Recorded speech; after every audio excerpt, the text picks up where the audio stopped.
জনতা পাৰ্টিৰ যুৱ মোৰ্চা আৰু চিৰাং জিলাৰ উদ্যোগত যি প্ৰতিবাদী কাৰ্যসূচী গোটেই অসম যদি এই প্ৰতিবাদী কাৰ্যসূচী আজি অব্যাহত আছে এটা কাৰণতে আমাৰ অসমৰ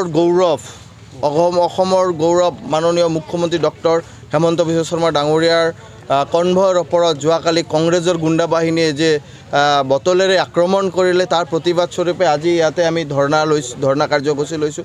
তেওঁলোকক দেখিছোঁ যে কংগ্ৰেছে প্ৰতিবাৰ গণতন্ত্ৰক হত্যা কৰাৰ কাৰণে উঠি পৰি লাগিছে আৰু আমি গণতান্ত্ৰিক ভাষাৰে ভাৰতীয় জনতা পাৰ্টিৰ প্ৰতিজন কাৰ্যকৰ্তাই প্ৰতিবাৰ আমি প্ৰতিবাদ কৰি আহিছোঁ। তেওঁলোকৰ সেই শিক্ষা পাইছে 1975 চনৰ পৰা।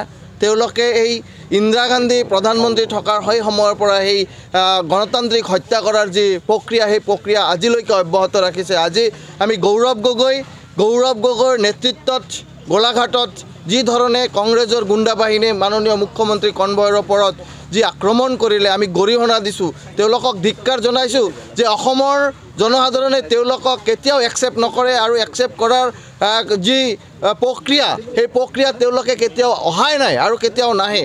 আমি ভাৰতীয় জনতা পাৰ্টি সদায় অসমৰ ৰাইজৰ লগত আছোঁ, ইতিমধ্যে সেই কথা প্ৰমাণ হৈছে আৰু মাননীয় মুখ্যমন্ত্ৰী ডাঙৰীয়াৰ নেতৃত্বত অসমখন বিভিন্নভাৱে অৰ্থনৈতিকভাৱে শৈক্ষিকভাৱে সাংস্কৃতিকভাৱে সামাজিকভাৱে বিভিন্নভাৱে আগুৱাই লৈ যোৱাৰ যি প্ৰক্ৰিয়া লৈছে বা যি প্ৰচেষ্টা অব্যাহত ৰাখিছে তাৰে ৰাস্তাত বিঘ্নিত কৰাৰ কাৰণেহে এই বিভিন্ন সময়ত আমাৰ অসমৰ মন্ত্ৰীসকল বা মুখ্যমন্ত্ৰী ডাঙৰীয়াৰ ওপৰত বিভিন্নভাৱে আক্ৰমণ চলায়।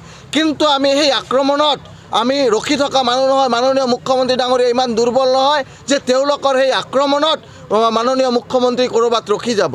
মাননীয় মুখ্যমন্ত্ৰী আমাৰ অসমৰ ৰাইজৰ আশীৰ্বাদ লৈ যেনেকৈ কাম কৰি গৈ আছে অসমখনক লৈ আৰু ভৱিষ্যতলৈ কাম কৰি যাব অসমখনক ভাৰতবৰ্ষৰ 5 ৰাজ্যৰ ভিতৰত এটা ৰাজ্য কৰা যি সপোন আৰু সেই সপোন বাস্তৱত ৰূপায়িত কৰিয়ে মাননীয় মুখ্যমন্ত্ৰী ডাঙৰীয়াই হয়তো কেতিয়াবা ৰ'ব পাৰে। মই আশা কৰিছোঁ যে ভগৱানৰ আশীৰ্বাদ তেওঁৰ ওচৰত আছে আৰু অসমৰ ৰাইজৰ আশীৰ্বাদ তেওঁৰ ওচৰত আছে।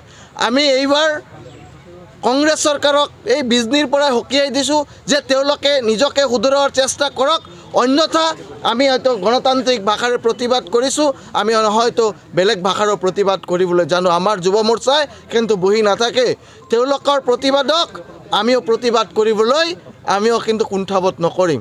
সেয়ে আপোনালোকৰ জৰিয়তে কংগ্ৰেছৰ প্ৰতিটো কাৰ্যকৰ্তাক আমি সকীয়াই দিছোঁ, গৌৰৱ গগৈক সকীয়াই দিছোঁ যে তেওঁলোকে আজিয়ে শিক্ষা লওক আৰু নহ'লে কিন্তু তেওঁলোকৰ এই কাৰ্যক আমি তীব্ৰ ভাষাৰে গৰিহণা জনাম আৰু ইয়াৰ পৰিণাম হয়তো অসমৰ জনগণেও তেওঁলোকক প্ৰতি উত্তৰ হিচাপে দিব।